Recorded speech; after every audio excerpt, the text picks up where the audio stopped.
ਅਸੀਂ ਇਸ ਵਿੱਚ ਮੈਸੇਜ ਇੱਕ ਤੇ ਆਪਣੀ ਪਰੰਪਰਾਵਾਂ ਨੂੰ ਕਰਦੇ ਹੋਏ ਅਸੀਂ ਹਮੇਸ਼ਾ ਹੀ ਜਿੱਦਾਂ ਪੇੜ ਲਗਾਉਣਾ ਸਾਡੀ ਇੱਕ ਬਹੁਤ ਵੱਡੀ ਪਰੰਪਰਾ ਰਹੀ ਸੀ, ਪੂਜਦੇ ਸੀ ਔਰ ਆਉਣ ਵਾਲੀ ਜਨਰੇਸ਼ਨ ਨੂੰ ਵੀ ਇਸੇ ਕਰਕੇ ਦਿੰਦੇ ਹਾਂ। ਤਦ ਇੱਕ ਅਸੀਂ ਸਾਡੇ 84 ਤੋਂ ਲੈ ਕੇ ਜੈਸੇ 2 ਸਾਲ ਦੇ ਬੱਚੇ ਤੱਕ ਇੱਕ ਜਨਰੇਸ਼ਨ ਤੋਂ ਦੂਸਰੀ ਜਨਰੇਸ਼ਨ ਤੱਕ ਇਸ ਨੂੰ ਲੱਗ ਕੇ ਅਸੀਂ ਉਸੇ ਤਰ੍ਹਾਂ ਪੇੜ ਲਗਾਈਏ ਜਿਸ ਤਰ੍ਹਾਂ ਸਾਡੇ ਪਹਿਲੇ ਲਗਾਏ ਹੁੰਦੇ। ਉਹਨਾਂ ਦਾ ਫਲ ਅਸੀਂ ਭੁਗਤਿਆ, ਅਸੀਂ ਉਹਨਾਂ ਦੀ ਛਾਂ 'ਚ ਬੈਠੇ ਤੇ ਹੁਣ ਅਸੀਂ ਲਗਾਵਾਂਗੇ ਤਾਂ ਅਗਲੀ ਜਨਰੇਸ਼ਨ ਨੂੰ ਵੀ ਆਦਤ ਬਣੀ ਰਹੇ ਤਾਂ ਕਿ ਪਰਿਆਵਰਨ ਸਾਡਾ ਬਿਲਕੁਲ। ਸੰਸਥਾ ਦਾ ਕੀ ਨਾਮ, ਸੰਸਥਾ ਹੋਰ ਕਿਹੜੇ ਕੰਮ ਕਰਦੀ ਹੈ? ਮੇਰੀ ਸੰਸਥਾ ਐਕਚੁਅਲੀ ਤੇ ਅਸੀਂ ਸਾਹਿਤ ਔਰ ਪੋਇਟਰੀ ਜਾਂ ਕੋਈ ਵੀ ਭਾਰਤੀ ਸੰਸਕ੍ਰਿਤੀ ਨੂੰ ਵਿਦੇਸ਼ਾਂ ਦੇ ਵਿੱਚ ਮਤਲਬ ਪੂਰੇ ਵਰਲਡ ਵਿੱਚ ਜਿਹੜੀ ਸਾਡੀ ਲੋਕ ਭੁੱਲ ਜਾਂਦੇ ਆ, ਕਿਉਂਕਿ ਮੇਰੀ ਕਿਤਾਬੇ ਮੈਂ ਵਿਦਿਆਥਾਮ USA ਨਾਲ ਤਦ ਜੁੜੀ ਸੀ ਕਿ ਮੈਂ ਹਿੰਦੀ ਉੱਥੇ ਅਮਰੀਕਾ 'ਚ ਵੀ ਹਿੰਦੀ ਲੈਂਗੁਏਜ ਹਿੰਦੀ ਔਰ ਪੰਜਾਬੀ ਆਓ ਹਿੰਦੀ ਸਿੱਖੀਏ ਆਓ ਪੰਜਾਬੀ ਸਿੱਖੀਏ ਅਤੇ ਨਾਲ ਹੀ ਭਾਰਤੀ ਸੰਸਕ੍ਰਿਤੀ ਕਿਉਂਕਿ ਮੇਰੇ ਇਤਿਹਾਸ 'ਚ ਵੀ ਸੰਸਕ੍ਰਿਤ ਉਹਦੀਆਂ ਬੁੱਕਸ ਹੈ ਅਤੇ ਉਹ ਸਿਖਾਉਂਦੀ ਰਹੀ ਅਤੇ ਉਹਦੇ ਬੜਾਵੇ ਲਈ ਅਸੀਂ ਛੋਟੇ ਫੰਕਸ਼ਨ ਕਰਦੇ ਹਾਂ ਹਰ ਤਰ੍ਹਾਂ ਦੇ ਮੰਦਰ ਹੋਏ ਚਾਹੇ ਗੁਰਦੁਆਰੇ ਹੋਣ ਜਾਂ ਕੁਝ ਵੀ ਹੋਏ ਆਪਣੀ ਪਰੰਪਰਾ ਨਾਲ ਜੁੜੇ ਹੋਏ ਉਸੇ ਤਰ੍ਹਾਂ ਬਣਾਉਂਦੇ ਹਾਂ ਤਾਂ ਕਿ ਸਾਡੀ ਪੂਰੀ ਦੀ ਪੂਰੀ ਸੰਸਥਾ ਜੁੜੀ ਰਹੇ ਔਰ ਅੱਗੇ ਜਨਰੇਸ਼ਨ ਬਾਹਰ ਜਿਹਨੂੰ ਪ੍ਰਵਾਸ ਦੇ ਵਿੱਚ ਵਿਦੇਸ਼ਾਂ ਵਿੱਚ ਆਪਣੀ ਸੰਸਕ੍ਰਿਤੀ ਦੀ ਜੜ੍ਹਾਂ ਮਜ਼ਬੂਤ ਕਰਨ ਲਈ ਅਸੀਂ ਕੰਮ ਕਰ ਰਹੇ ਹਾਂ। ਅਵਾਰਡ ਕਿਹੜੇ ਸ਼ੁਰੂ ਕੀਤੇ? ਹਰ ਸਾਲ ਤੁਸੀਂ ਅਵਾਰਡ ਦਿੰਦੇ ਹੋ? ਹਾਂਜੀ, ਸਭ ਤੋਂ ਪਹਿਲਾਂ ਅਸੀਂ ਵੈਸੇ ਅਵਾਰਡ ਭਾਰਤੀ ਸੰਸਕ੍ਰਿਤ ਸੰਵਾਹਕ ਅਵਾਰਡ ਹਮੇਸ਼ਾ ਦਿੰਦੇ ਹਾਂ ਔਰ ਇਹ ਵ੍ਰਿਕਸ਼ ਮਿੱਤਰ ਦਾ ਅਵਾਰਡ ਹੈ। ਇਹ ਪਹਿਲੀ ਵਾਰ ਇਹਨਾਂ ਦੀ ਉਹਦੇ ਨਾਲ ਕਰਕੇ ਪ੍ਰੇਰਨਾ ਦੇ ਨਾਲ ਵ੍ਰਿਕਸ਼ ਰੋਪਣ ਦਾ ਪਹਿਲੀ ਵਾਰ ਕੀਤਾ, ਜਦਕਿ ਪੇੜ ਵੈਸੇ ਲਗਾਉਂਦੇ ਰਹਿੰਦੇ ਸੀ ਪਰ ਉਹਦਾ ਅਵਾਰਡ ਕੋਈ ਨਹੀਂ ਕੀਤਾ ਸੀ। ਡਾਕਟਰ ਸਰਿਤਾ ਮਹਿਤਾ ਜੀ ਵਿਦਿਆਧਾਮ USA ਸੰਸਥਾ ਦੇ ਪ੍ਰਤੀਨਿਧੀ ਨੇ। ਇਹ ਭਾਰਤ ਦੀ ਸੰਸਕ੍ਰਿਤੀ ਨੂੰ ਵਿਦੇਸ਼ਾਂ ਦੇ ਵਿੱਚ ਫੈਲਾਉਣ ਦਾ ਬੜਾ ਹੀ ਸ਼ਲਾਘਾਯੋਗ ਕੰਮ ਕਰ ਰਹੇ ਨੇ। ਇਹ ਹਿੰਦੀ ਹੋਵੇ ਪੰਜਾਬੀ ਹੋਵੇ ਜੋ ਸਾਡੀ ਸੰਸਕ੍ਰਿਤੀ ਹੈ ਉਸ ਨੂੰ ਵਿਦੇਸ਼ ਪਹੁੰਚੇ ਹੋਏ ਜਿਹੜੇ ਸਾਡੇ ਵਿਦੇਸ਼ੀ ਨੇ ਉੱਥੇ ਦੇ ਬੱਚੇ ਹੈ ਉਹਨਾਂ ਨੂੰ ਉਹਦੇ ਨਾਲ ਜੋੜਨ ਦਾ ਬਹੁਤ ਲੰਬੇ ਸਮੇਂ ਤੋਂ ਕੰਮ ਕਰ ਰਹੇ ਨੇ। ਅੱਜ ਇਹਨਾਂ ਨੇ ਜੋ 15ਵਾਂ ਮੇਰਾ ਰੁੱਖ ਦਿਵਸ ਅੰਤਰਰਾਸ਼ਟਰੀ ਮੇਰਾ ਰੁੱਖ ਦਿਵਸ ਆ ਰਿਹਾ ਹੈ, ਜੁਲਾਈ ਦੇ ਆਖਰੀ ਐਤਵਾਰ ਮਨਾਇਆ ਜਾਂਦਾ ਹੈ, 2010 ਤੋਂ ਇਹ ਮਨਾਇਆ ਜਾਂਦਾ ਹੈ, ਉਸ ਨੂੰ ਅੱਗੇ ਪ੍ਰਮੋਟ ਕਰਨ ਦੇ ਲਈ ਇਹਨਾਂ ਨੇ ਚੰਡੀਗੜ੍ਹ ਇਲਾਕੇ ਦੀ ਜਿੰਨੇ ਵੀ ਕਰੀਮ ਸਾਹਿਤਕਾਰ ਹੈਗੇ ਨੇ, ਰਚਨਾਕਾਰ ਨੇ, ਕਵੀ ਨੇ, ਉਹਨਾਂ ਦਾ ਇੱਕ ਜੋ ਸੰਮੇਲਨ ਕਰਾਇਆ ਹੈ ਬੜਾ ਸ਼ਲਾਘਾਯੋਗ ਕਦਮ ਹੈ ਕਿਉਂਕਿ ਕਵੀ ਜਿਹੜੇ ਨੇ ਇਹ ਕਿਸੇ ਵੀ ਜਨਤਾ ਦੇ ਜੋ ਮੁੱਦੇ ਨੇ ਉਹਨੂੰ ਬੜੀ ਦੂਰ ਤੱਕ ਪਹੁੰਚਾਉਂਦੇ ਨੇ ਆਪਣੇ ਸ਼ਬਦਾਂ ਦੇ ਨਾਲ। ਇਹਨਾਂ ਦੇ ਸ਼ਬਦਾਂ ਵਿੱਚ ਕਵੀਆਂ ਦੇ ਜੋ ਸਾਹਿਤਕਾਰ ਨੇ ਇਹਨਾਂ ਦੇ ਸ਼ਬਦਾਂ ਵਿੱਚ ਪਾਵਰ ਹੁੰਦੀ ਹੈ ਕਿ ਇੱਕ ਨਵੀਂ ਕ੍ਰਾਂਤੀ ਲਿਆ ਦਿੰਦੇ ਨੇ। ਤੋਂ ਅੱਜ ਦਾ ਇਹਨਾਂ ਨੇ ਜਿਹੜਾ ਕਿ ਹਰ ਵਿਅਕਤੀ ਨੂੰ ਰੁੱਖਾਂ ਦੇ ਨਾਲ ਜੋੜਨ ਦਾ ਜੋ ਭਾਵਨਾਤਮਕ ਇਹ ਦਿਨ ਹੈ ਜਿਹਨੂੰ ਅਸੀਂ ਅੰਤਰਰਾਸ਼ਟਰੀ ਮੇਰਾ ਰੁੱਖ ਦਿਵਸ ਕਹਿੰਦੇ ਹਾਂ ਅਤੇ ਉਸ ਦੇ ਉੱਤੇ ਇਹਨਾਂ ਨੇ ਪ੍ਰਮੋਟ ਕਰਨ ਦੇ ਲਈ ਇਹ ਬੀੜਾ ਚੱਕਿਆ ਹੈ, ਬੜਾ ਹੀ ਸ਼ਲਾਘਾਯੋਗ ਹੈ। ਔਰ ਵੈਸੇ ਵੀ ਚੰਡੀਗੜ੍ਹ ਤੋਂ ਕੋਈ ਵੀ ਇੱਦਾਂ ਦਾ ਪ੍ਰੋਗਰਾਮ ਜਿਹੜਾ ਹੁੰਦਾ ਹੈ, ਚੰਡੀਗੜ੍ਹ ਇੱਕ ਨਾਰਥ ਇੰਡੀਆ ਦਾ ਇੱਕ ਮੇਨ ਸੈਂਟਰ ਹੈ, ਮੀਡੀਆ ਸੈਂਟਰ ਹੈ ਅਤੇ ਇੱਥੋਂ ਦੀ ਆਵਾਜ਼ ਬੜੀ ਦੂਰ ਤੱਕ ਜਾਂਦੀ ਹੈ। ਤੋ ਉਸ ਵਿਸ਼ੇ 'ਤੇ ਇਹਨਾਂ ਨੇ ਜੋ ਪ੍ਰੋਗਰਾਮ ਕੀਤਾ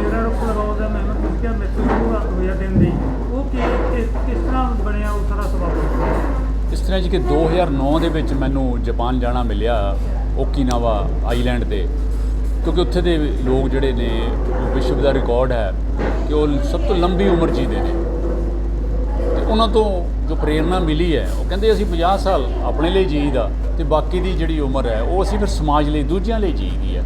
ਇਹਦੇ ਕਾਰਨ ਅਸੀਂ ਕਹਿੰਦੇ ਲੰਬੀ ਉਮਰ ਜੀਦੇ ਹਾਂ। ਤਾਂ ਮੈਨੂੰ ਉੱਥੋਂ ਇਹ ਪ੍ਰੇਰਨਾ ਮਿਲੀ ਕਿ ਅਸੀਂ ਨੋਟ ਕਮਾਉਣ ਦੇ ਲਈ ਜਾਂ ਜਾਇਦਾਦਾਂ ਬਣਾਉਣ ਦੇ ਲਈ ਲੱਗੇ ਰਹਿੰਦੇ ਹਾਂ ਕਿ ਸਾਨੂੰ ਚੰਗਾ ਖਾਵਾਂਗੇ ਅਤੇ ਚੰਗੀ ਸਿਹਤ ਹੋਵੇਗੀ। ਐਕਚੁਅਲੀ ਜੇ ਦੇਖਿਆ ਜਾਵੇ ਤਾਂ ਜ਼ਿਆਦਾ ਕਮਾਈ, ਜ਼ਿਆਦਾ ਟੈਨਸ਼ਨ, ਜ਼ਿਆਦਾ ਖਾਣਾ ਇਹ ਤਾਂ ਉਮਰ ਨੂੰ ਘਟਾਉਂਦੇ ਨੇ। ਤਾਂ ਮੈਂ ਉਸ ਮੱਦੇਨਜ਼ਰ ਜਦੋਂ 2010 ਦੇ ਵਿੱਚ ਅਸੀਂ ਇਹ ਅੰਤਰਰਾਸ਼ਟਰੀ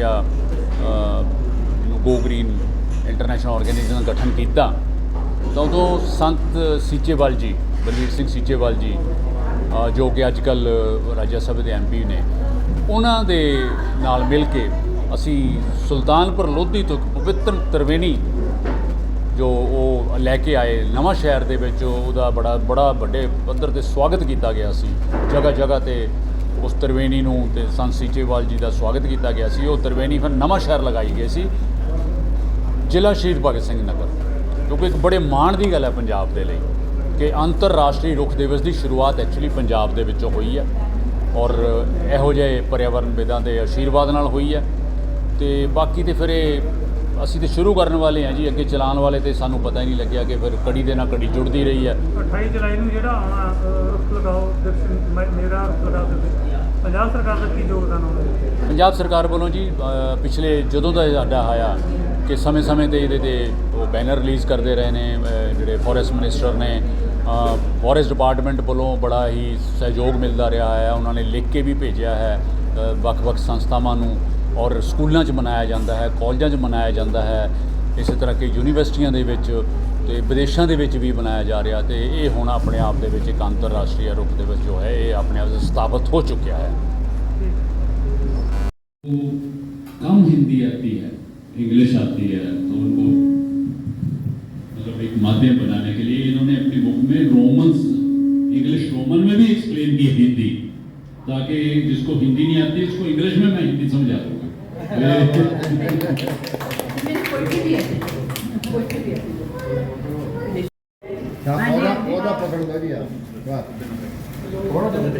बगैर यस गुड। आपको थोड़ा पीछे जाना होगा। चेयर डिस्ट्रैक्ट हो रही है, आप थोड़ा क्लोज हो।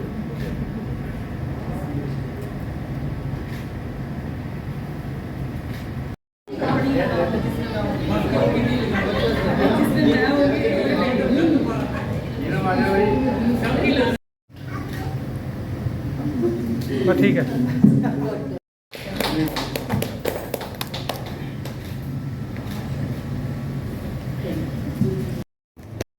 अब हमारे पास है के शाह जो समाज की भी इतनी सेवा कर रहे थे।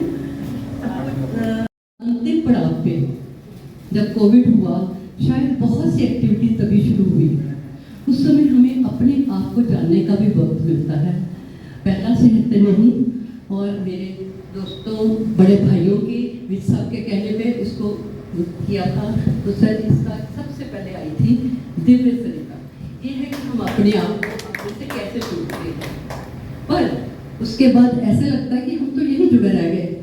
खिड़की में से बैठ के जब पंछी उड़ते देखती हूँ तो लगता है कि नहीं, हमारी एक उन्मुक्त उड़ान भी होनी चाहिए।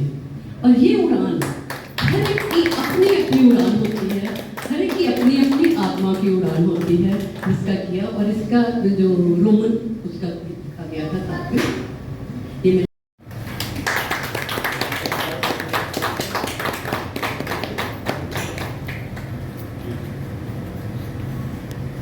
मित्र हमारे, क्योंकि इनको भारतीय संस्कृत समाहर्त को देना था, तो वृक्ष मित्र का अवार्ड भी इनको देते हुए मुझे गर्व है।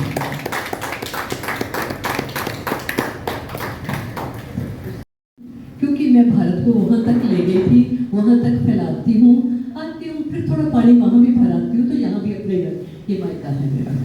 तो इसी वजह से ये सारा परिवार बना है।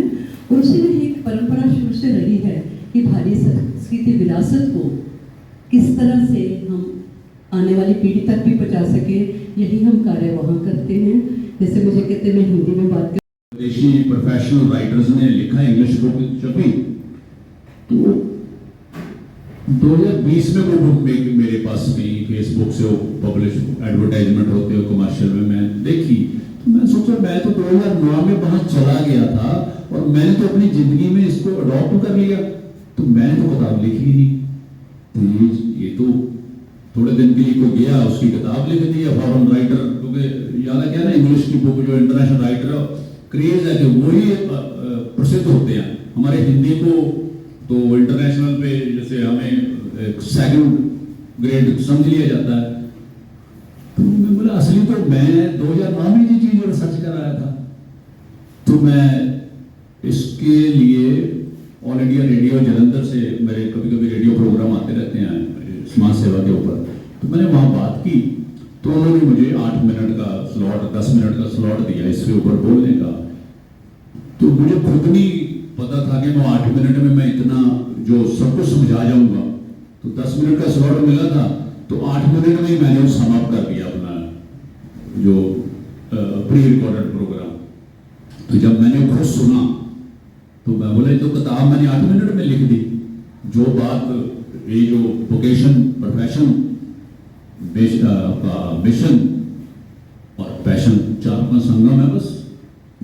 100 साल से अधिक लंबे समय तक खुशहाल जीवन जीने के लिए भारतीय और जापानी रहस्यों का संगम है उसमें, जो सबके बहुत काम है।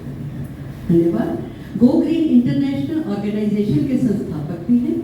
210 में इन्होंने अंतर्राष्ट्रीय माई ट्री डे के रूप में इसको शुरू किया था, और ये उसके पर सामाजिक अधिकारों के बारे में जागरूकता बढ़ाने के लिए काम करने वाले एक प्रसिद्ध सामाजिक कार्यकर्ता भी हैं।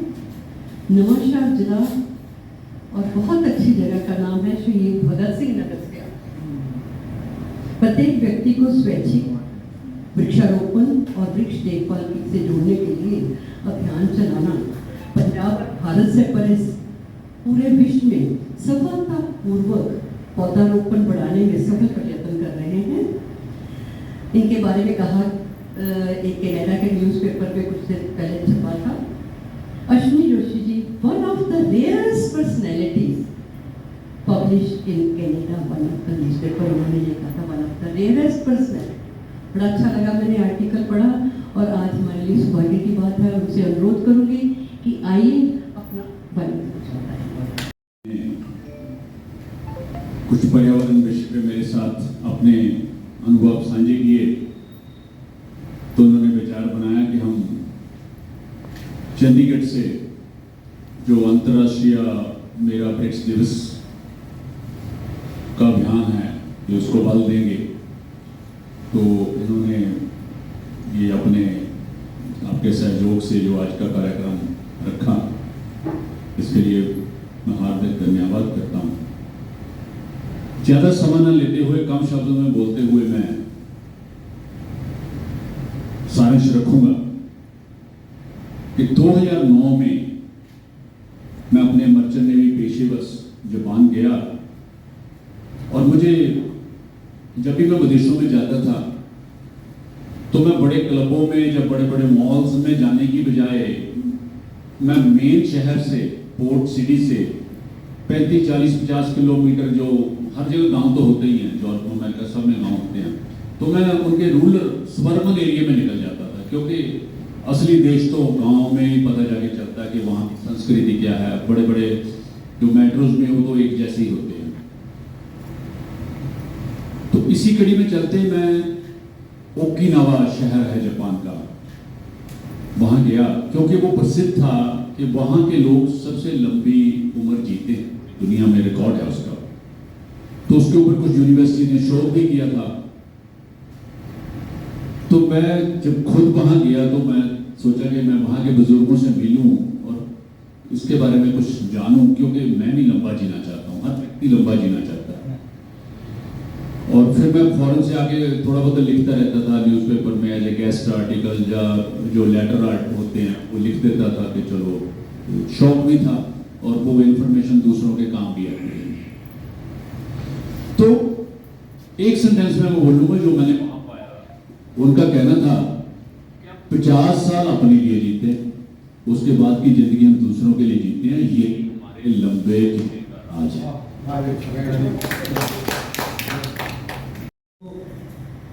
हम चाहे संख्या में कम होंगे, लेकिन हमारा जो मिशन है वो बहुत ग्रेट है। तो उस मिशन को लेकर आज हम इकट्ठे हुए हैं। हमारे बीच में एक पूरी इंटरनेशनल हस्ती, जिन्होंने गो ग्रीन के नाम से एक पूरे विश्व में कैंपेन चला रखी है, श्री अश्विनी जोशी जी। इनके लिए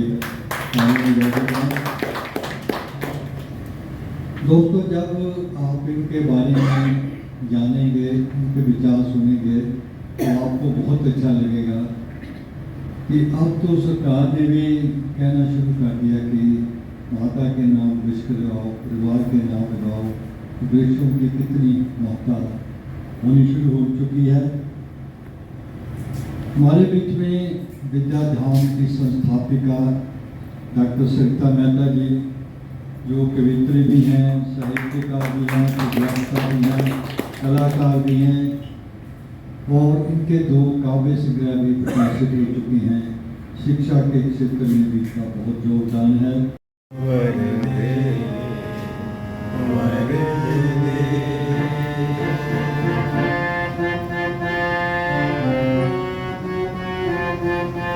नव गति नव लय ताल छंद नव नवल कंठ नव जल मंत्र नव नव नभ के नव विहग वृंद के नव विहग वृंद को नव पर नव स्वर। अश्विनी जोशी जी के बाद में अभी भी हम सबको बाद में बताएंगे। सबसे पहले हम प्रोग्राम का अब शुरुआत दीप शिखा से शुरू करते हैं। तो दीप शिखा के लिए मैं अश्विनी जी को बुलाती हूँ, प्लीज आइए। और हमारे माननीय प्रिय ਇਹਨੂੰ ਵੀ ਇੱਕ ਫੜਾ ਦਿਓ चलो आप ਵਧੀਆ ਬਣਾਈ उनकी चोई करो आगे बच्चे सामने को हेलो बेटे यहाँ